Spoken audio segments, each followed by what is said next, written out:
दोस्तों नमस्कार। दोस्तों अगर शुरुआत में हम आपसे यह कहें कि बीते 6 बरस के दौर में आपने इस देश को एक्साइज ड्यूटी और वेट टैक्स के तौर पर लगभग 30 लाख करोड़ रुपए दिए हैं तो आप क्या कहेंगे, या आपके जहन में क्या सवाल आएगा। और यह एक्साइज ड्यूटी और वेट टैक्स जो है सिर्फ एक प्रोडक्ट को लेकर है, यानी सिर्फ एक प्रोडक्ट को लेकर आपने 30 लाख करोड़ रुपए इस सरकारों को दिए हैं। सरकारों का मतलब बड़ा हिस्सा केंद्र सरकार यानी मोदी सत्ता और दूसरी तरफ छोटा हिस्सा राज्य सरकार जो वेट के जरिए वसूली करती है।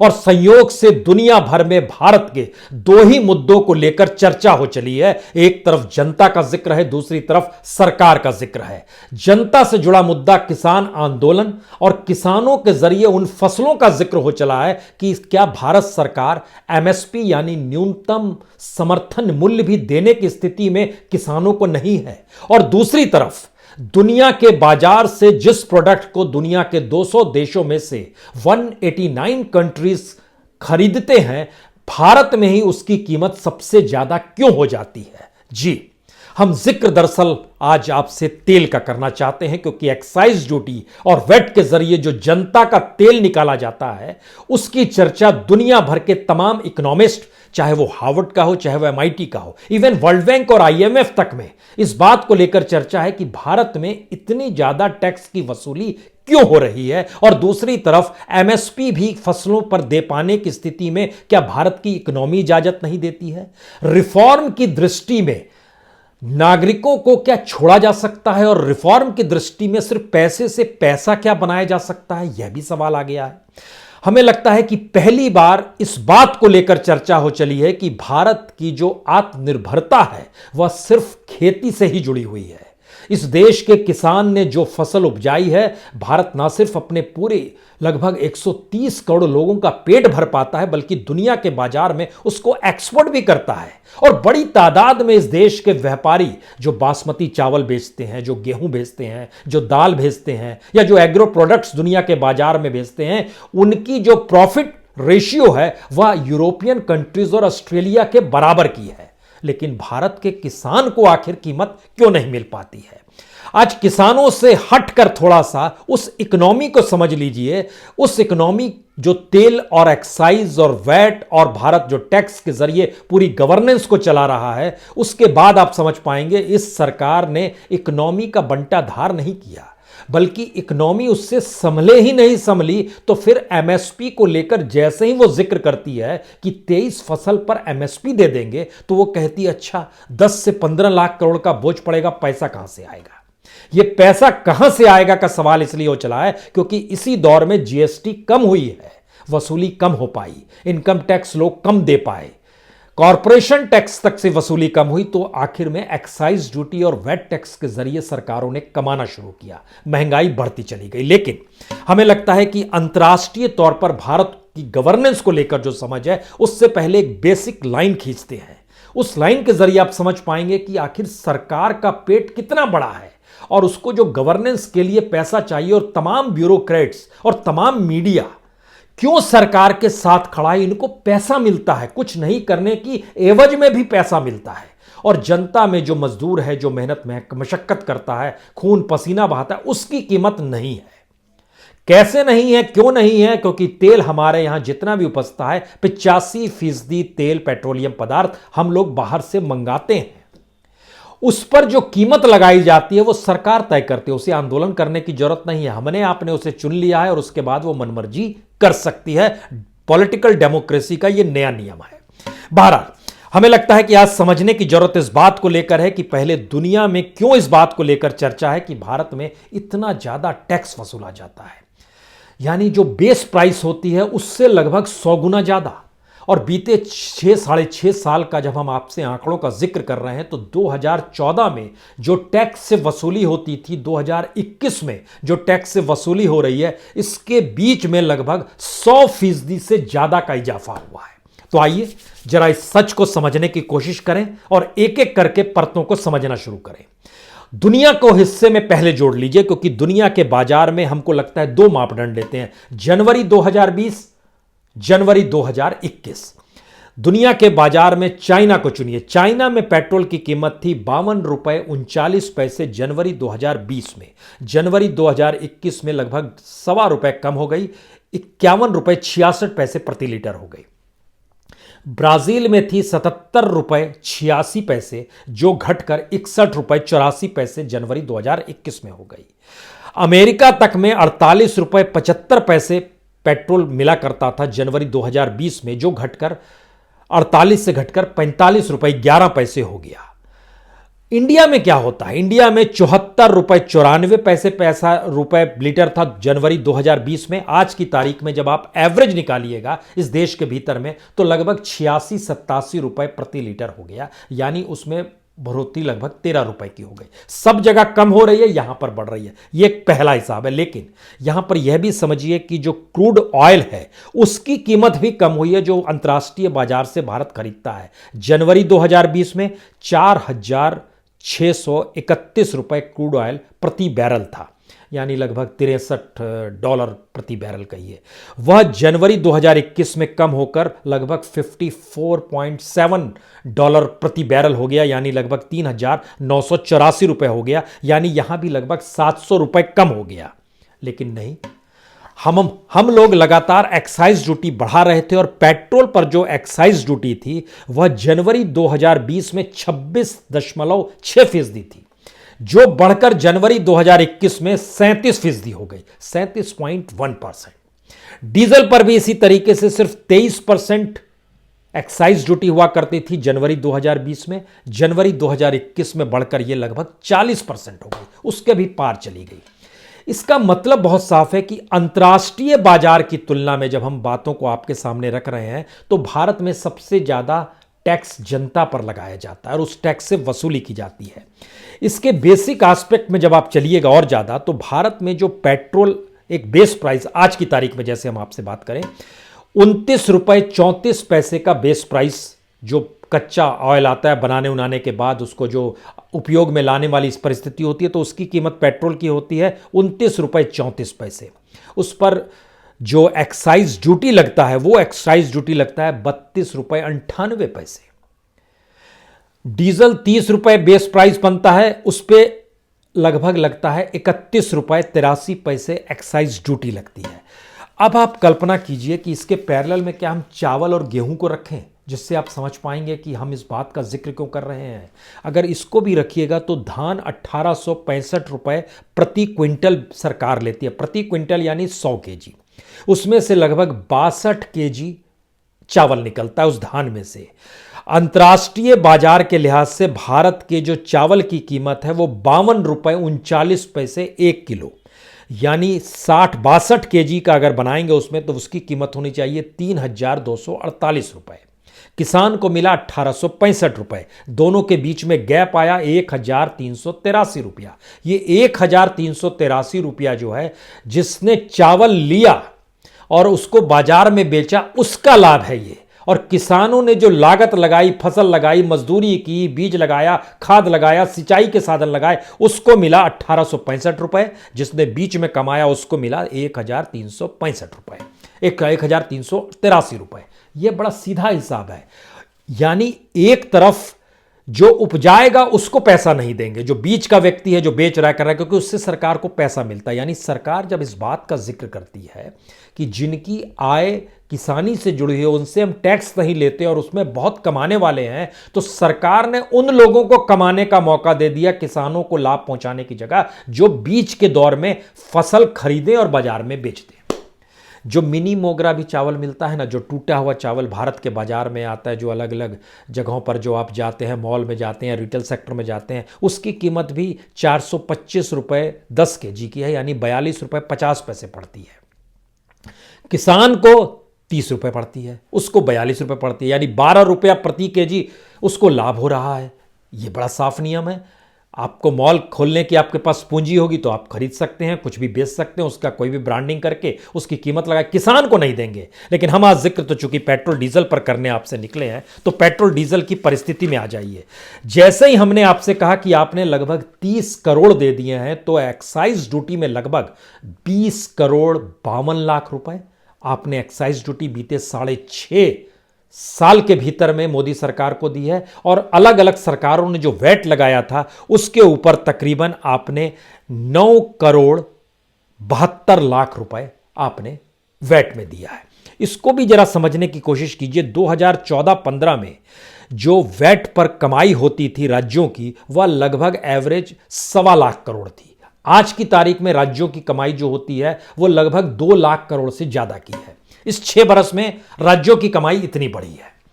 इसी 6 बरस में जब 2014-15 का हम जिक्र करेंगे तो सरकार के पास लगभग 1 लाख करोड़ आता था एक्साइज ड्यूटी जो पेट्रोल डीजल पर लगाई जाती थी, लेकिन आज की तारीख में वह बढ़ते बढ़ते 2.5-3 लाख करोड़ तक पहुंच गई है, यानी दुगने से भी ज्यादा का इजाफा हो गया है। इसको खाली इस रूप में समझिए कि सरकार की कमाई में यह भी जरूरी नहीं है कि लगातार पेट्रोल डीजल खूब उपयोग में लाया जा रहा हो। जी नहीं। याद कीजिए लॉकडाउन की परिस्थिति, याद कीजिए उस समय किस रूप में इस देश के भीतर में गाड़ियों का चलना बंद हो गया था, और उस साल को अगर आप लीजिएगा तो वो अप्रैल से नवंबर तक का 2020 का साल लीजिए। उस पीरियड में भी उसका आंकड़ा गवर्नमेंट का कहता बड़ा शानदार स्थिति है। जो पेट्रोल और डीजल की जो उपयोगिता हो रही थी, पेट्रोल लगभग इसी पीरियड में 2019 में 20 मिलियन टन उपयोग में लाया गया था, जो कि पिछले साल अप्रैल से नवंबर के बीच में 17 मिलियन टन उपयोग में लाया, कम हो गया लगभग 3 मिलियन टन। डीजल का उपयोग पिछले 2019 में लाया गया था लगभग 55 मिलियन टन, जो 2020 में लाया गया अप्रैल टू नवंबर 44-45 मिलियन टन, यह भी कम हो गया। लेकिन सरकार की कमाई जो थी 2019 में 1,32,000 करोड़ की थी, जो कि 2020 में कम उपयोग में लाया जा रहा है तो भी बढ़ के लगभग 2 लाख करोड़ की हो जाती है। 1,96,342 करोड़ एग्जैक्ट डाटा है ये। यहां पर कोई भी सवाल पूछेगा तो क्या सरकार यह ध्यान नहीं देती है कि दरअसल अगर जनता पर इतना बोझ पड़ रहा है तो किस देश के भीतर में आंदोलन शुरू हो जाने चाहिए, इस देश के भीतर में पॉलिटिकल पार्टीज को सड़क पे आ जाना चाहिए। महंगाई बढ़ रही है, पेट्रोल डीजल, गुस्सा क्यों नहीं आता है, आंदोलन क्यों नहीं होते हैं, यह सवाल भी होगा। दूसरा सवाल होगा, क्या हम लोग अगर इस देश के लोगों ने पेट्रोल डीजल खरीदना बंद कर दिया, यकीन जानिए देश की अर्थव्यवस्था ढहढहा कर गिर जाएगी, क्योंकि आपके पास दूसरा कोई है ही नहीं आधार कि आप इस देश को आत्मनिर्भरता तो छोड़ दीजिए, अपने उन नौकरशाहों को पैसा दे सके, इलेक्शन कमीशन चला सके, सुप्रीम कोर्ट चला सके, सीबीआई का दफ्तर चल सके, या दिल्ली में जो तमाम हेडक्वार्टर्स हैं। इवन बैंकों की स्थिति नाजुक हो जाएगी, इवन रिजर्व बैंक की स्थिति नाजुक हो जाएगी। यहां पर एक बात का जिक्र और कर दें, कल ही बैठक हुई है रिजर्व बैंक के बोर्ड के साथ फाइनेंस मिनिस्टर की। फाइनेंस मिनिस्टर ने कहा सरकार की प्राथमिकताएं ये है, XYZ है, क ख ग है, आपको इसको पूरा करने की दिशा में बढ़ना है, और उन्होंने अपनी प्राथमिकताएं बताई। यानी रिजर्व बैंक को सरकार की प्राथमिकताओं को पूरा करने के लिए उसको अपनी प्राथमिकता बनाना है। इससे पहले जब होता था तो बैंकिंग सेवा को कैसे सुदृढ़ बनाना है और बैंकिंग सर्विस को कैसे और मजबूत करना है, इस दिशा में बातचीत फाइनेंस मिनिस्टर इससे पहले अक्सर रिजर्व बैंक गवर्नर के साथ किया करते थे। लेकिन अब तो स्थिति नाजुक है, अब तो बड़ा साफ है, बैंकों को भी सेल करना है। 4 बैंकों के नाम भी आ गए, बैंक ऑफ महाराष्ट्र है, बैंक ऑफ इंडिया है, इंडियन ओवरसीज बैंक है, सेंट्रल बैंक ऑफ इंडिया, 4 बैंकों का प्राइवेटाइज कर देंगे। इसके ठीक पैर में लाइफ इंश्योरेंस से एक नई परिस्थिति शुरू होगी, जो कि जनता का पैसा उसमें जो लाइफ इंश्योरेंस में उसका IPO निकालेंगे, और उसकी भी कई इतनी परसेंटेज जो है इक्विटी बेच दी जाएगी, प्राइवेट सेक्टर को दे दी जाएगी। यानी इकोनॉमी को मजबूत कैसे किया जाए यह दृष्टि नहीं है। यानी आत्मनिर्भर होने के लिए इस देश में प्रोडक्शन कैसे बढ़े, इस देश के लोग आत्मनिर्भर कैसे हों, यह भी नहीं है। महत्वपूर्ण है कि पैसे की कमाई कैसे हो, और इसीलिए यह इकोनॉमी को राज्यों ने भी अपना लिया है। आपको यहां पर अलग अलग राज्यों से जो वैट की कमाई होती है वह भी जरा समझने की कोशिश कीजिए। राज्य की इकोनॉमी भी आप ही के पैसे से चलती है। जो आप पेट्रोल डीजल खरीद रही है मैक्सिमम है, बाकी भी तमाम एक्साइज ड्यूटी जो अलग अलग जगहों पर लगाई जाती है, उसमें शराब भी शामिल है, उसमें बिस्कुट भी शामिल है, उसमें ब्रेड भी शामिल है, उसमें सोफा भी शामिल है, उसमें फ्रिज भी शामिल है, टेलीविजन भी, आप जो भी उपयोग में लाते हैं सरकार सबके ऊपर टैक्स लगाकर वसूली करती है। महाराष्ट्र में 2014-15 में, हम आपसे इसलिए जिक्र कर रहे हैं 2015 को बेसलाइन इसलिए बनाया जाए क्योंकि उस समय पहली बार इस देश में सरकार जो आई बहुमत के साथ आई। पहली बार जो आई वह स्वदेशी का राग अलापते हुए आई। पहली बार जो सरकार आई उसके पीछे में आरएसएस की वह चिंतनशीला थी, जिसमें एग्रीकल्चर का जिक्र होगा, किसानों का जिक्र होगा, दीनदयाल उपाध्याय का जिक्र था, हाशिए पर खड़ा हुए आखिरी व्यक्ति का जिक्र होगा, तमाम जिक्र किया गया था, तो अच्छा लग रहा था। लेकिन इस 6 बरस के भीतर में इकोनॉमी के कागज कैसे पलटे हैं, उसी का यह खाका है जो सरकारी डॉक्यूमेंट से निकल कर आता है। महाराष्ट्र में 2014-15 में वैट से वसूली की गई सिर्फ पेट्रोल डीजल पर 19,795 करोड़ और आज की तारीख में की जाती है लगभग 27,000 करोड़। गुजरात सरकार लगभग 16,000 करोड़ रुपए 2014-15 में वसूलती थी, आज की तारीख में वह तकरीबन 16,500 करोड़ वसूलती है। राजस्थान लगभग 8,000 करोड़ रुपए की वसूली करता था, आज की तारीख में वह लगभग 13,500 करोड़ की वसूली करता है। हरियाणा लगभग 5,000 करोड़ की वसूली करता था, आज की तारीख में 7,500-8,000 करोड़ की वसूली करता है। पंजाब लगभग 4,000 करोड़ की वसूली करता था, आज की तारीख में 5,500 करोड़ की वसूली। सिर्फ इस एक्साइज और सिर्फ वैट का जिक्र हम यहां पर कर रहे हैं, स्टेट गवर्नमेंट के हिस्से में जो आता है। मध्य प्रदेश 6,800 करोड़ की वसूली करता था वैट से, आज की तारीख में वो लगभग 10,700 करोड़ की वसूली करता है। ये अलग अलग। दिल्ली 2,798 करोड़ की वसूली 2014 में थी, आज की तारीख में यह लगभग 4,000 करोड़ की वसूली है। छत्तीसगढ़ 2,600 करोड़ की, छत्तीसगढ़ में कांग्रेस सरकार है, 2,600 करोड़ की वसूली होती थी 14 में, आज की तारीख में यह बढ़ते बढ़ते लगभग 4,000 करोड़ की हो गई है। मतलब क्या है?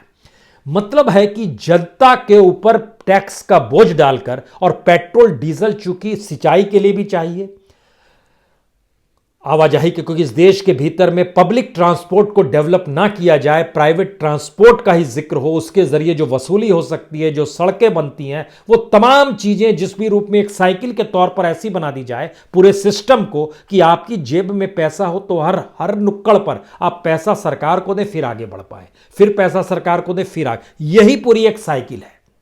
यानी इसमें आत्मनिर्भरता का राग नहीं है, इसके भीतर न्यूनतम जरूरतों को पूरा करने की भी सोच नहीं है। हाशिए में आखिरी व्यक्ति तक पहुंचना तो दूर, वह मिडिल क्लास जो शहरों में रहता है वह भी इस चक्रव्यूह में फंस जाए, और फंसने के बाद वो सरकार को टैक्स ही देता रह जाए, इसके अलावे वो कुछ नहीं करेगी सरकार, क्योंकि उसकी इकोनॉमी का हिस्सा यही है। और दुनिया भर में इसी बात को लेकर चर्चा है। क्या ऐसी स्थिति इस देश की इकोनॉमी के साथ आ गई है जहां पर यह एक तरफ किसानों को कुछ नहीं दे पाते हैं और दूसरी तरफ उन किसानों के ऊपर भी वसूली कर लेते हैं? किसान भी तो कुछ खरीदता होगा। दुनिया के बाजार में जब आप देखना शुरू कीजिएगा कि चावल की कीमत क्या है, आपको जानकर हैरत होगी कि 200 देशों में भारत का नंबर जो है नीचे से चौथा देश आता है। भारत में चावल की कीमत जो एवरेज निकाली गई, टूटे हुए चावल की, बासमती चावल की या फर्स्ट क्लास चावल की, ये लगभग आती है 52 रुपीज़, यानी $0.72, 52 रुपीज़ 38 पैसा। भारत से नीचे जो देश है उसमें एक नेपाल आता है जहाँ पर है 50 रुपये, उसके ऊपर बांग्लादेश आता है 49 रुपीज़, उसके ऊपर श्रीलंका सबसे नीचे में है 42 रुपीज़। लेकिन जापान जैसे देश में 348 रुपये प्रति केजी चावल, अमेरिका में 291 रुपये प्रति केजी चावल, चीन का जिक्र भी कीजिएगा तो वहाँ भी लगभग 74 रुपये 94 पैसे प्रति केजी चावल है। ये आज के हम आपको रेट्स बतला रहे हैं। तो दुनिया के तमाम देश, ब्राज़ील का जिक्र कर लीजिए 61 रुपये 84 पैसे चावल प्रति केजी, पाकिस्तान का जिक्र कर लीजिए 69 रुपीज़ 84 केजी, भारत का 52 रुपीज़ 38 पैसा प्रति केजी चावल। यह एक अंतर्राष्ट्रीय बाजार के मापदंड के लिहाज से है। अब इसी अंतर्राष्ट्रीय बाजार के भीतर में उस तेल को जब आप लेकर आते हैं और उस पर जब एक्साइज ड्यूटी का जिक्र करते हैं, दुनिया भर में के तमाम देशों को अगर आप एक साथ लेकर आएंगे तो उसमें भी जो टैक्स वसूली का जो आंकड़ा है, यह दुनिया के लगभग 125 देश कहते हैं कि हम लोग टैक्स वसूली करते हैं 6% से लेकर लगभग 17-18% तक। भारत में टैक्स वसूली शुरू ही होती है 20% के बाद से, और ये चली जाती है होते होते लगभग 30%, 35%, 40% तक चली जाती है, क्योंकि डीजल में अभी 40% है, पेट्रोल में अभी 37% है। यह स्थिति भारत के भीतर में टैक्स वसूली की है। सवाल है कि इस दौर में सरकार ने जिस इकोनॉमी को डेवलप किया, उस इकोनॉमी के तहत जनता से जो पैसा आना था, जीएसटी में कमी आ गई 6,88,000 करोड़ की, टैक्स रिटर्न जो होना था उसमें लगभग कमी आ गई, उसमें तकरीबन 2,35,000 करोड़ की कमी आ गई, कॉरपोरेशन टैक्स में लगभग 1,85,000 करोड़ की कमी आ गई। ये जो 6,88,000 करोड़ रुपए टैक्स की कमी आई, कमोवेश इतनी ही रकम दूसरी तरफ उन उपयोगी सामानों में बढ़ा दी गई सरकार ने वसूली करने के लिए, जिसमें सबसे बड़ा रेशियो लगभग 80% रेशियो पेट्रोल डीजल का है। अब यहां पर एक आखिरी सवाल आता है कि सरकार इस पैसे का करती क्या है और सरकार को यह पैसा क्यों चाहिए। महात्मा गांधी ने जो कहा था कि हमारी संसद जो है झोपड़ी की तरह होगी, जैसे झोपड़ी में लोग रहते हैं वैसे संसद में लोग रहेंगे। जी नहीं, अब महात्मा गांधी जी का युग थोड़े ही, अब तो नए परिस्थितियों का युग है और इस नई परिस्थितियों में एक रईसी है, एक चकाचौंध है, और यह मान लिया गया है कि वो रईसी और चकाचौंध ही पैसे से पैसा बनाएगी। यानी आत्मनिर्भरता होने के लिए आपको प्रोडक्ट अगर चाहिए तो हम अपने दरवाजे सीमा के खोल देंगे। हमारे यहां जो अगर किसानों ने फसल उगानी बंद कर दी इस देश के भीतर में, तो भी हम दुनिया के बाजार से फसल को खरीद के ले आएंगे, चावल गेहूं को खरीद के ले आएंगे, और उसको खरीदने के बाद हमको जितना पैसा देना पड़ेगा उसकी एवज में यहां की जो खेती की जमीन है उसको अगर हमने अपने हिसाब से उपयोग करना शुरू कर दिया तो फिर तो हमारे पास खूब पैसा होगा। फिर 5 क्या 10 ट्रिलियन हो जाएगा। यानी इस देश की कीमत को लगाते चले जाइए और उसके बाद अपनी जीडीपी को बढ़ाते चले जाइए, यह सोच सरकार ने पाली। लेकिन फिर हमको एक चीज और लगती है, बांग्लादेश के भीतर में, पाकिस्तान के भीतर में या श्रीलंका के भीतर में, हमें लगता है इन तीनों परिस्थितियों को जरा समझने की कोशिश कीजिए। पाकिस्तान में तेल मिलता है 52 रुपीज़, बांग्लादेश में मिलता है 56 रुपीज़, श्रीलंका में मिलता है 39 रुपीज़। पाकिस्तान में चावल की कीमत है लगभग 70 रुपये, बांग्लादेश में कीमत है लगभग 50 रुपये, श्रीलंका में कीमत है 42 रुपये। भारत में पेट्रोल की कीमत है 86 रुपये और चावल की कीमत है 52 रुपये। लेकिन भारत की जीडीपी -8% है, -3.9% श्रीलंका की है, बांग्लादेश पॉजिटिव में है 4%, पाकिस्तान पॉजिटिव में 1.5%। ये हम सिर्फ पड़ोसियों का जिक्र जानबूझ के कर रहे हैं क्योंकि भारत की राजनीति और सियासत पड़ोसियों को लेकर ही खूब चलती है। यानी जीडीपी में आप पिछड़े हुए हैं, किसानों को पैसा देने में पिछड़े हुए हैं, लेकिन जनता से वसूलने में आप टॉप पर हैं। यह है मंत्र इस देश के भीतर में उस इकोनॉमी का, जिस इकोनॉमी में ब्यूरोक्रेसी को जितना पैसा दिया जाता है और जो बड़े बड़े ऑफिसेज आपको दिल्ली में नजर आते हैं, देश के किसी भी हिस्से में नजर आते हैं, आपको यह जानकर हैरत होगी कि ब्यूरोक्रेट का पैसा, बिल्डिंगों की इमारतों का पैसा, उसके रखरखाव का पैसा, वहां से रिटायर होने वाले लोगों को पैसा, और इस देश के तमाम जो मंत्री हैं उनके ऊपर खर्च या पार्लियामेंट का खर्चा, ये खर्चा जब आप जोड़ना शुरू कीजिएगा तो आपको जानकर यह भी हैरत होगी, ये तकरीबन 10 लाख करोड़ को छू देता है। यानी सरकार 10 लाख करोड़ रुपए कहां से लाएगी जब सब तरफ कम हो रहा है? तो फिर इन्फ्लेशन, महंगाई, बढ़ा दीजिए एक्साइज ड्यूटी, बढ़ा दीजिए वैट, और यही मंत्र राज्यों को दे देती है। इस परिस्थिति में इस देश को लाकर अगर खड़ा कर दिया गया है तो आखिरी सवाल आपके जहन में होगा, इस किसान आंदोलन का क्या होगा? इस किसान आंदोलन में न्यूनतम समर्थन मूल्य एमएसपी भी दिया जाएगा या नहीं दिया जाएगा? 3 कानून छोड़ दीजिए, सिर्फ एमएसपी का जिक्र इसलिए कीजिए कि यह इकोनॉमी से जुड़ा हुआ है। सरकार के तमाम इकोनॉमिस्ट कहते हैं कि अच्छा इतना पैसा देना पड़ेगा, तब तो हम 1980 से बुरी स्थिति में आ जाएंगे जब इस देश में रिफॉर्म शुरू नहीं हुआ था, हमारी स्थिति तो ब्रिटिश कालीन हो जाएगी।